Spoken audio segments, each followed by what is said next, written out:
Alright, I want to talk about a real fun course today.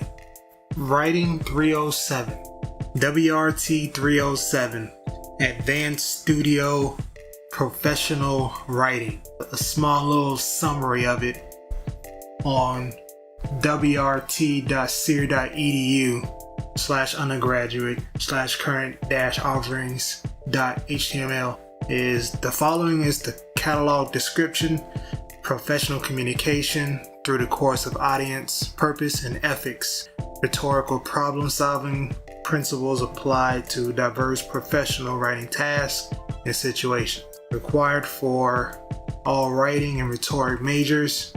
It meets a requirement for the IMNT majors. You have to take 12 credit hours of communication skills courses, and Writing 307 meets one of those qualifications, Writing 307 or Writing 303, along with 105 and 109, Writing 205 or 209, and IST 444 or CRS 325.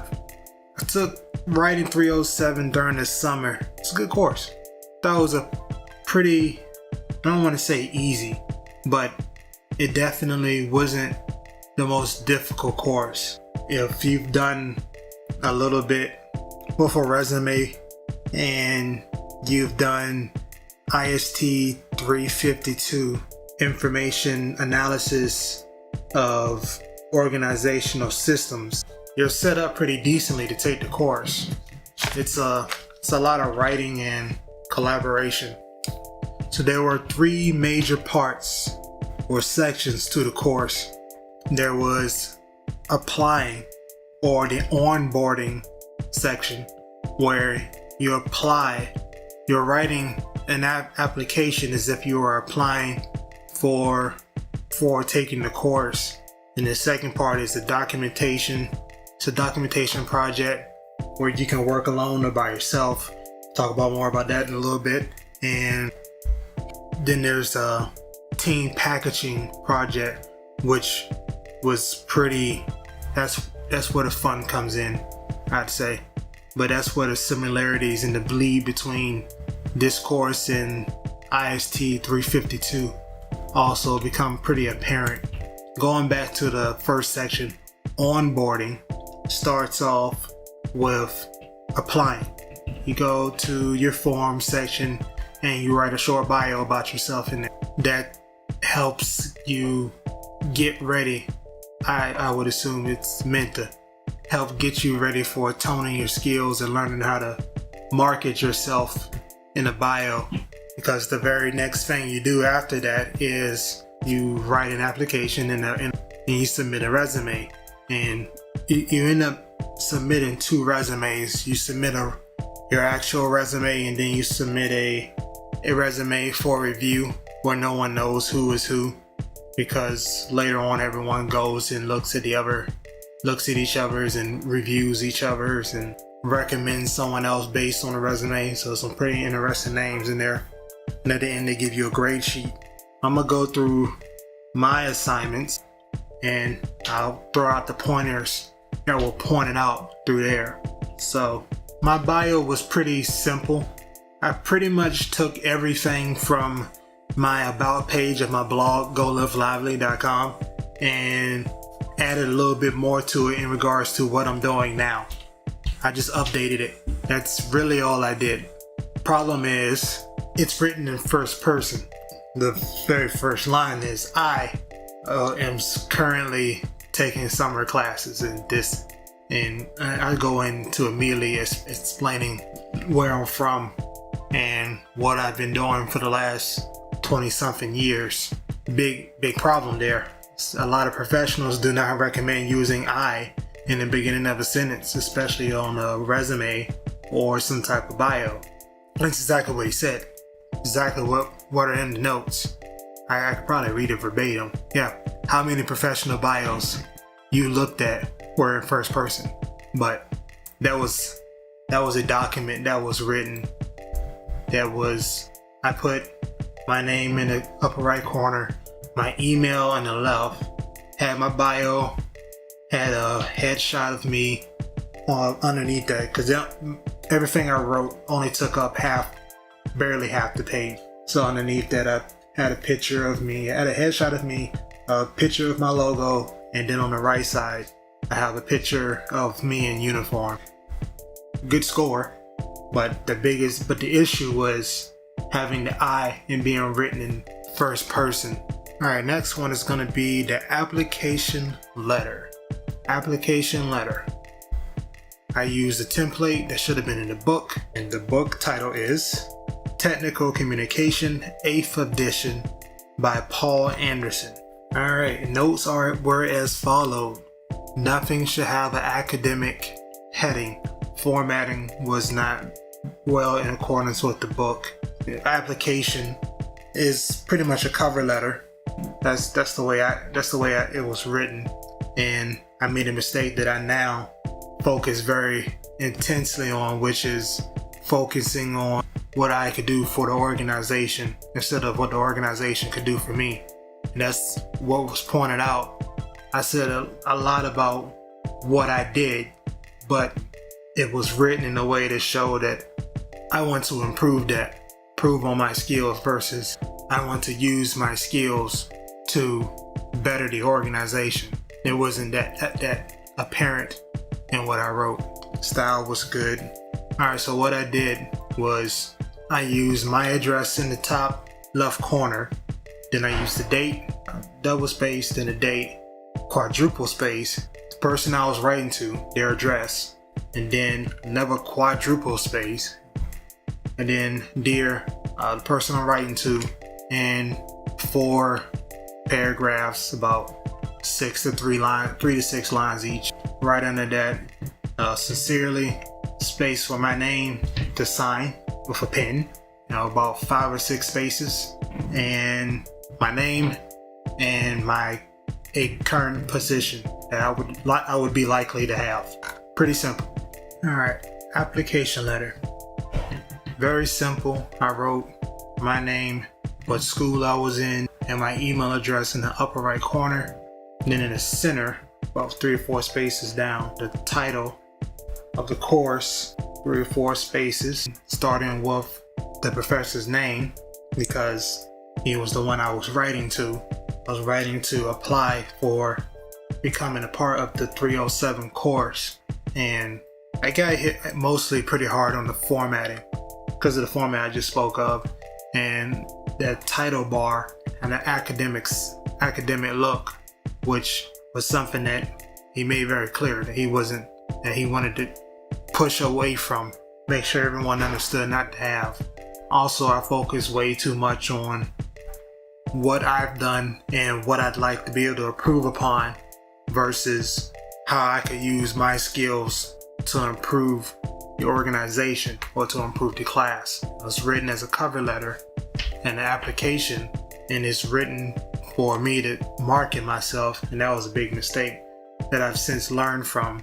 But reading it, it talks a lot about what I've done, what I'm capable of, what I'd like to improve on.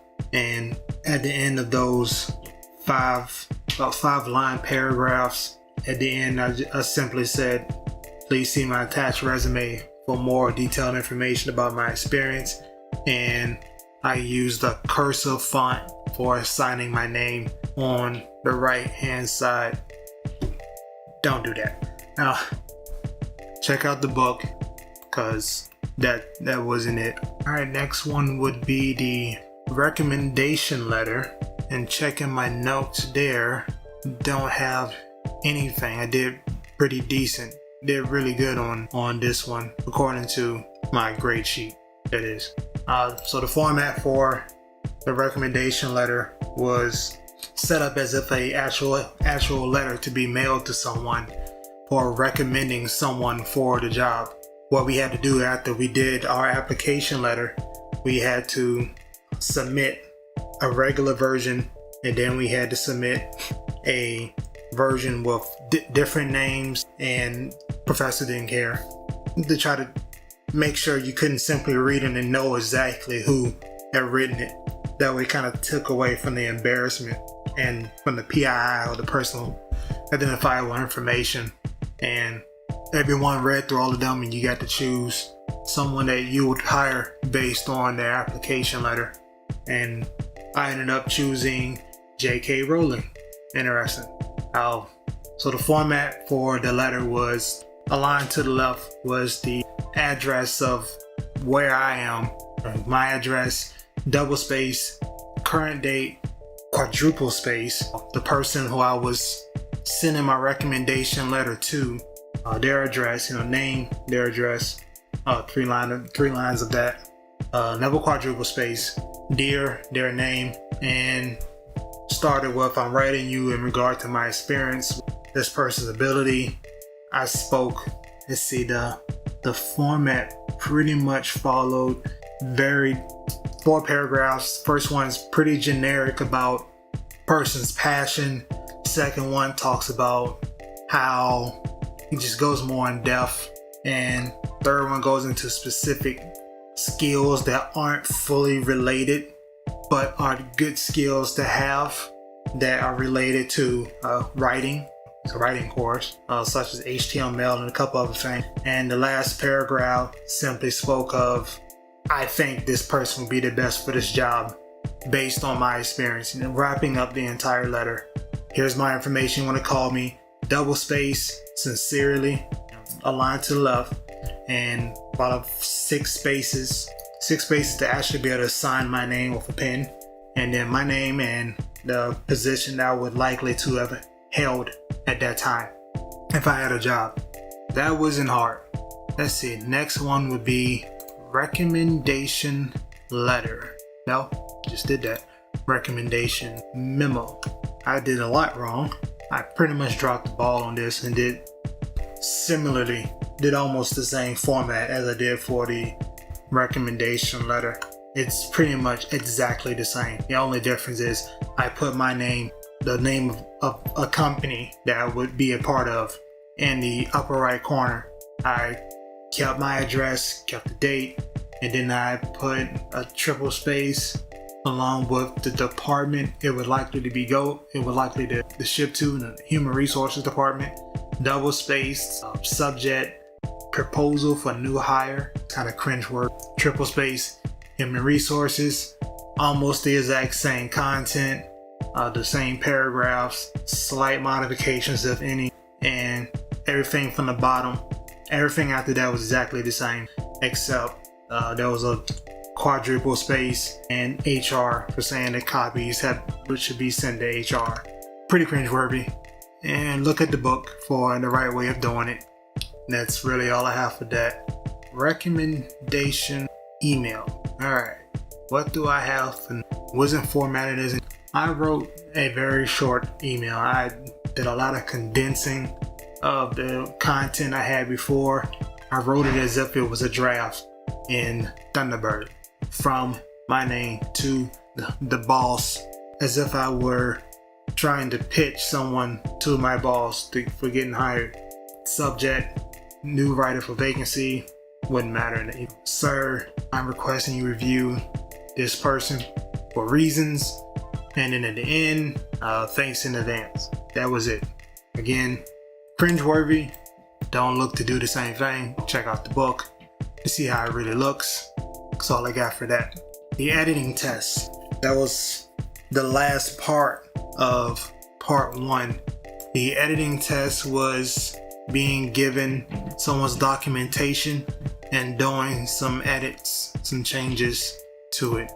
I can't share my thoughts with you on that because I had an issue, and I had an issue with my upload, and I didn't get those details in the same document. I don't have them. So all I can do is pull it up, maybe, just maybe, show you some of the things I did.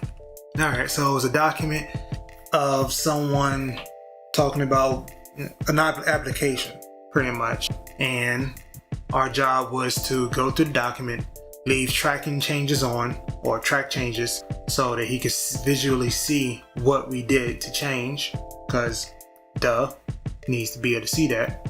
without having to look back and forth. And I did what he expected many of us to do, which was rewrite plenty.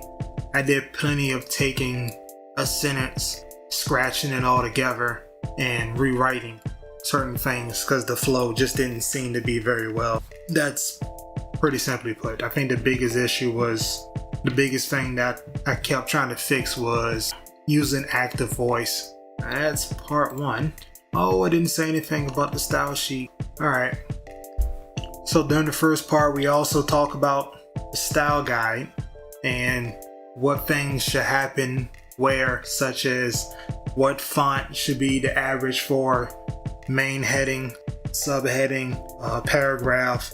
Should there be caption text? If so, what should be the font size for that? What should be used for indents, indentation? What should be used for bullets? How many? How deep should we get? That got interesting. I think the most interesting thing about that style guide, figuring all those things out in the forums, was ended up choosing Times New Roman, I think, and Professor didn't seem too pleased with that. He seemed to hesitantly go with that, but he left it as is. I'm assuming it's because it's Times New Roman. Anyways, afterwards we submit a portfolio, which is a combination of the bio, our applications, our recommendations, and the editing exam, and that's what he checks as a bulk for his grading. I sent mine as a PDF and a document because I'm using Linux and I wanted to make sure there weren't any issues in regards to the swapping between computers. I was doing a lot of funky things on the computer at that time. I got knocked for that, for sending a PDF. If I remember correctly, the comment was, it was on the grade sheet. The PDL is an attempt to control the viewer's navigation. So throwing that out there, just so you know of it. Documentation project. The documentation part is when things got real fun. You had to choose something to write about. Teaching someone how to do something.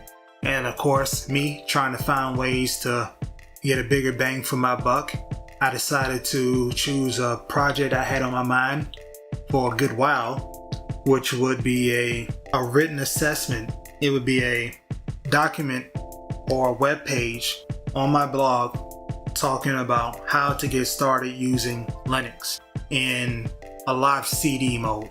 Not installing, but just to use it. And that would be on VirtualBox and a virtual machine, or using the USB flash drive, or using a DVD-R or DVD-RW. And it started off with send an email with a very short couple sentences of what we plan to do. And he was going to send his information or his thoughts on that. Afterwards, we had to send an actual proposal. Mine was about a page and a half. I'm not going to read any of it, but it talked about why I wanted to make a web page on my blog talking about how to get started using Linux. Afterwards, it was simply you work on your project because there needed to be some type of writing and or instruction involved. Multiple ways of doing it. And once you did it, there had to be a usability report. You had to fill out a usability report saying how people dealt with it, what issues people had with it, what did you do to mitigate them, if you did, were there any hang-ups, what feedback did you get from others that had used it. And because I was really big into it, I decided I was gonna create it, make a protected page on my blog, Go Live Lively, and I sent it out to people in the IRC channels. I sent it to people on Rally Point, a couple people on LinkedIn as well, and multiple types of media. So instead of just simply writing, there were some GIFs or GIFs. There were some animated images in there. There were some pictures. There were links to other places. And I went as depth as I felt was necessary to make it easy to navigate. Put a table of contents on the top. It's posted now. It's a rather large, pretty long URL, and I haven't made a tiny URL. But if you go to my blog and you type in, I think the easiest tag will be Linux for the rest of us. Yes, I took that name from the Podnuts podcast. After all that, you take a usability report or a document and you write about, again, what it was, what was the purpose of it, how you did it, and how did you test it, what did you do, what information did you get from people, what did people tell you about it, what revisions, what changes did you make, what results did you end up with at the end. That was pretty fun. I enjoyed that. I was able to work on a blog page and get feedback from there. That's pretty cool. I should probably mention, you also had the option to do that with a team. You didn't have to do that on your own. That part could have been done with a team or on your own. I waited until the team packaging project, which would be the third and final part. And this is when things got interesting. So the major bullet points were a calendar for deliverables, a group profile sheet for what people are going to do, an elaborated plan, a request for a proposal. This just sounds very familiar if you've taken IST 352, and a final product or a final document. I'm going to pull up. I'm not going to talk about what we did for the project. I don't think it matters too much. What I will do is go through some of the paperwork.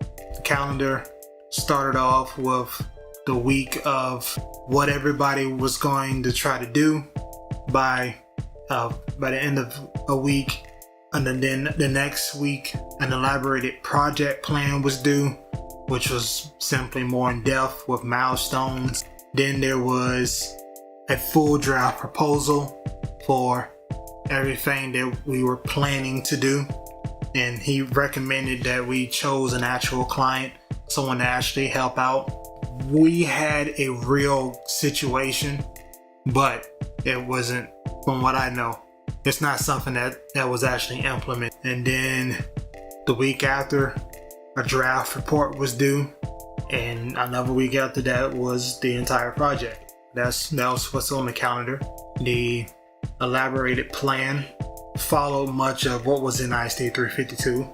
The package project, a general description of what it is, identify the problem or need, how is it going to be designed, how is the solution going to be designed, how is it going to be implemented, and then our last section was how are we going to get further support. The group profile sheet was more of a bio of the group or the team. Had our name, the name of the organization we were representing, the size, where we were located, the type of work environment we had, and the structure, and who would be doing what. And then the last section would be who was our client.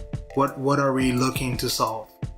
After that, it was going through the same documents, similar documents that were in IST 352. The request for proposal, the main sections, the first page being the mission statement and the vision, which is always good to have. The title of the organization, the names, date, you see a summary, client's requirement, client's resources and constraints, table of contents, including the business problem, the solution, information about our organization and the project, information about the scope, what are we looking to accomplish, what are we not looking to touch, how long would it take, the duration, budget, what are our costs, and strategies for dealing with the training, career development, and future implementation and independence. All of that went into about 14 pages. Yeah, 14 pages. We had some images in there as well. Took up some space. So we sent a final product, which was a total of 20 pages at the end with the draft and the sending. Once the draft was was sent up, the final, and then the plan and the calendar, and everything needed to be sent up in bulk. Communications was a big deal. Well, we used Slack and Google Docs. That was it. So, easy course. I enjoyed it. It helped me learn a couple more things about improving my writing skills for blogging, professional writing. Didn't do too much for the resume. I didn't get as much information or criticism as I expected for the resume. Professor didn't really touch on that too much. I'm not sure if he didn't feel the need to, or if it was simply because of what he said about he would pull people in if he felt it was that big a deal, but he said that he wasn't going to do too much with resumes, from what I recall, simply because it was online. So, long, boring. My little summary thoughts on writing 307. As long as you're alright with writing, staying ahead, it's not too bad. Plenty of worse courses. Try to get it out the way. It's not a hard course. Simply put, it's not a hard course at all. I did it alongside taking plenty of other courses at the same time. Writing 307 was somewhat of a break for me. Writing 307, advanced studio, professional writing. Good stuff. Go live lively. Orange.